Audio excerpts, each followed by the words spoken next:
Bonjour, je vous présente le moteur international VT275. C'est un des deuxièmes moteurs qu'on vous avez à faire des vérifications électriques et électroniques. Ce moteur-là, il est complet. Lui, là, c'est pas un simulateur. On va dire oui, c'est un style simulateur parce que c'est pas un moteur qui fonctionne. Par contre, on a les composantes au complet avec le moteur, le bloc, même le démarreur avec ça. On n'a pas de test à faire avec le démarreur, mais quand même, c'est assez intéressant pour ça. Fait que le moteur, au fond, vous avez une boîte grise que vous avez ici, ça c'est un simulateur de batterie. Fait que quand vous allez avoir à faire des tests là-dessus, il va falloir que vous mettez l'interrupteur à on pour qu'on ait du courant, justement sur les batteries. Regardez, si je prends là, mon multimètre, je vais le placer ici pour que vous soyez capable de le voir. Je mets directement sur les bornes ici. Vous allez avoir du courant. On va avoir du courant, on a 13 volts là-dessus. Je ne sais pas si vous allez pouvoir le voir. Là. On a 13 volts là-dessus. Donc on a du courant comme ça c'est un véhicule au complet. À ça, au niveau des tests, là, je vais commencer à vous expliquer un peu le moteur au complet. Fait que, regardez, au fond, c'est ça que vous avez une key switch dessus. Autrement dit, il faut la mettre à on dans certains tests, pas tous les tests. Quand vous allez avoir des tests de voltage, il faut la mettre avec la on. Vous avez vos solénoïdes pour activer différents circuits en bas. Et là, vous avez, juste à côté de mon multimètre, vous avez deux ordinateurs, là, pas un, deux. Vous allez avoir le IDM, qui est pour l'injection électronique. Et un peu plus bas, vous allez avoir le ECM, qui est pour toute la gestion électronique du moteur. Après, là, le reste, il faut faire le tour du moteur au complet. C'est sûr que vous avez le master flow. Vous allez avoir ici capteur de température, du Prestone. Vous allez avoir capteur de température d'huile. Je vous laisse découvrir ça avec, dans l'information, parce que dans l'information, vous allez avoir quand même des indicateurs pour vous dire un peu c'est quoi. Et quand je vous dis que c'est un moteur qui est pas mal complet, on fait le tour au complet, là, puis vous voyez voir qu'il y a pas mal toutes les particules qu'il devrait avoir pour bien fonctionner. À cette heure, pour commencer vos tests, on a besoin de quoi? On a besoin d'un plan électrique. Fait qu'on va s'en aller justement au niveau du plan électrique. Je vais aller justement au-dessus du plan électrique. Fait qu'on voit que c'est un moteur international VT 275. Là, c'est le plan complet. Vous allez regarder, tous vos capteurs sont mentionnés ici. Si on regarde bien, CKP, CMP, EOT, c'est toutes des abréviations. EOT, c'est Engine Hold Temperature. ECT, c'est Engine Coolant Temperature. Je vais vous laisser découvrir quand même. Je ne vais pas tout dire. Après ça, vous allez avoir aussi tout votre schéma complet. Vous avez votre connexion ECM connecteur. Ici, X1 et X2. Et on descend plus bas, ECM châssis white. Ça, c'est l'autre connexion. X3 et X4. Donc, ça, ici, c'est les deux connecteurs pour votre ECM. Autrement dit, ils disent deux, mais moi, je vous dis, vous en avez deux dans un. Si on y va au niveau du IDM, injection drive module, celui-là ici, que vous avez X3, X2, X1, vous allez garder trois pins très différents. Si je vais là-dessus pour le IDM module, on va aller directement sur le moteur. C'est en plein les trois qu'on voit ici. 1, 2, 3. Si on y va au niveau du ECM, quand je vous dis tantôt qu'il en montrait deux comme deux, mais dites-vous que X1 et X2, c'est deux connecteurs, puis X3, X4, c'est deux autres connecteurs. Donc on va aller voir directement sur le moteur. On descend plus bas. Vous avez les quatre connecteurs justement ici.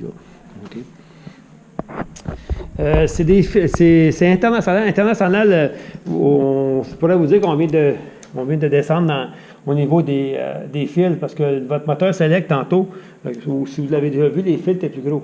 Dans celle-là, vous allez voir que les pins sont pas mal plus petites, au niveau des vérifications. Fait que quand vous allez faire des vérifications, selon le manuel du fabricant, on va faire tout le temps suivre votre plan électrique. Très important d'identifier les bonnes pins aux bonnes places. Là, on va y aller au niveau, vous n'êtes pas sûr au niveau de l'identification des composantes. Vous allez avoir un cartable au complet. Le cartable, regardez, il va vous dire exactement où sont placées vos composantes. Fait que l'ICP, il est où, le MAP, il est où, le EOT, il est où. Ça vous dit où sont placées les composantes.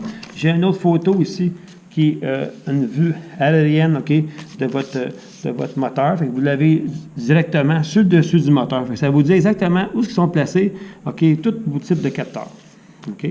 Le CKP, vous voyez où ce qui est. Le CMP, vous savez où ce qui est. OK?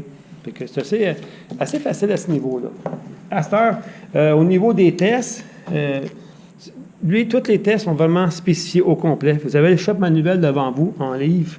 Fait que si on y va au niveau du ECT, ça va vous dire tous les jobs. Au fond, il va vous dire comment ils fonctionnent. Puis il va vous dire, au fond, quel genre de test qu'il faut faire. Il va faire suivre ça à la lettre. OK? Si on y va au niveau des tests que vous avez à faire, regardez, au fond, il vous montre l'ECM.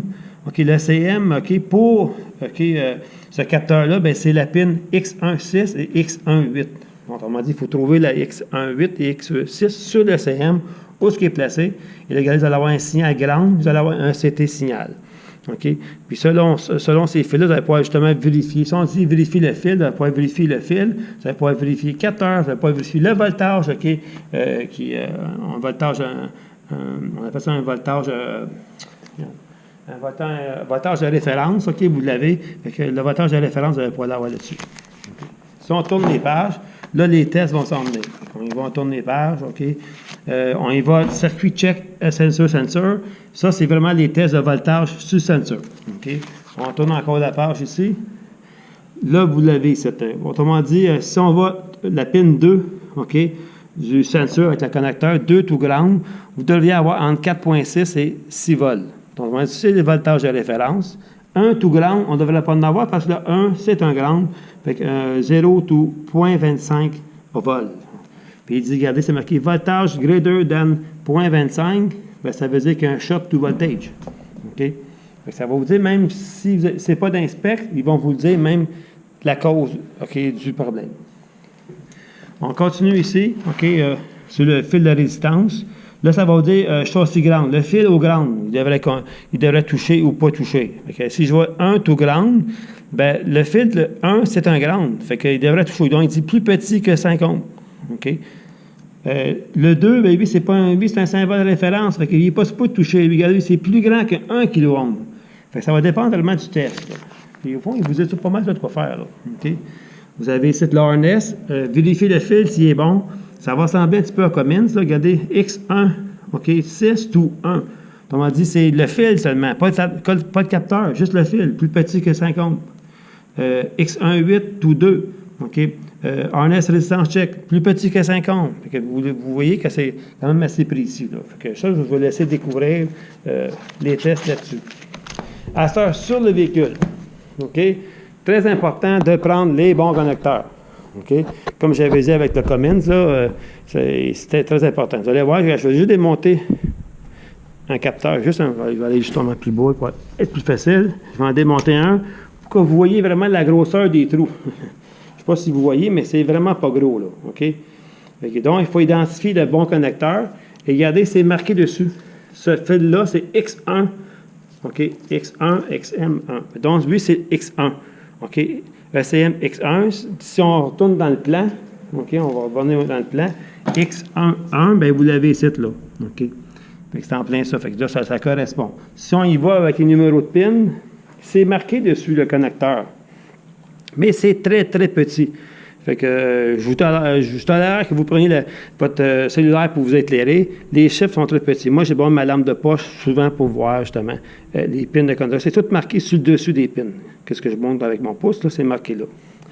Et donc, vous venez voir que c'est assez petit. Donc, il faut avoir le bon connecteur. Regardez le type de connecteur qu'il faut pour ça. Je vais en montrer à l'écran. Là. Fait que c'est vraiment petit. C'est ça qui va rentrer exactement à l'intérieur, okay, de votre terminaux. Je vais essayer d'en rentrer un en tenant la caméra, là. C'est pas évident. OK. Regardez, là, je viens d'en rentrer un. Fait que c'est comme ça. Fait que lui, exemple, on va dire que c'est le 8, mais le 8, il faut qu'il communique, exemple, avec le numéro qui correspond avec le capteur. Si on y va ici avec le capteur de température. OK. Les pins d'ordinateur sont pratiquement tous avec des petits 2 connecteurs petits ronds. OK. Par contre, si on va à l'autre bout du fil, qu'est-ce qui va directement dans le capteur? Ça va être du Metripack. Regardez, Metripack assez petit. Fait Metripack, c'est quoi? C'est un peu les mêmes fils qu'on a vus avec le Cummins, OK? Ce sont des fils qui sont rectangles. Regardez, fait que le rectangle devrait rentrer à l'intérieur de ça ici. Là. On essaie comme ça. Regardez, lui, il s'en va là. Mettez-moi pas mettez-moi pas un rond là-dedans. Là. Juste le capteur, juste changer le capteur, c'est facile, une quarantaine de dollars. Là, OK? Fait que, si vous voulez que je fasse bonne humeur dans la formation, là, ben, vous n'avez pas à endommager ce rond de capteur. Puis en plus, ce moteur-là, il est pratiquement neuf. Okay? Il n'y a pas du tout, tout est bien, il n'y a rien qui est jamais, puis tout est en bonne condition. Okay. J'ai un autre moteur similaire à ça. Je pourrais dire que c'est le même moteur. La seule affaire, c'est qu'on n'a pas de voltage dedans. Donc, c'est juste ça la différence. Attendez, je vais le placer comme il faut. Là c'est moi-même qui ai de la misère. Il est placé. OK. C'est un peu ça que j'ai à vous dire sur ce moteur-là. C'est de prendre les bons terminaux pour vérifier. Autre chose aussi, c'est vrai, bien important, au niveau du multimètre. OK? Quand vous allez faire vos tests, vous ne servez pas directement des Tesla du multimètre. Encore une fois, vous pouvez les enlever et vous allez prendre des fils bananes. OK? Des fils bananes sur votre multimètre. Et vous allez brancher ça directement avec le bon fil qui va avec. On m'a dit que j'ai mis le fil là c'est ça qu'il faut identifier. Okay? Un coup, vous l'avez vraiment identifié, vous le rentrez à l'intérieur. Et vous allez à l'autre côté du terminal. À ce moment-là, vous allez pouvoir prendre la résistance. Quand c'est une résistance. Quand c'est des résistances tout le temps isolées, vous savez, bien important aussi, toujours, faire attention à mettre du ground. Mettez-moi pas un positif directement sur un ground, il va y avoir des flamèches. Vous n'êtes pas supposé faire ça. Tout le temps en le faisant avec le multimètre. Okay? Parce que le multimètre, lui, est tout le temps en dérivation, en parallèle. Fait que lui, il n'y a pas de problème avec le multimètre. Okay. Fait que j'ai pas d'autre chose à dire sur ce moteur-là. Fait que vous allez pouvoir travailler pour avoir du plaisir avec ce moteur-là. C'est beau. GoPro, arrêtez la vidéo.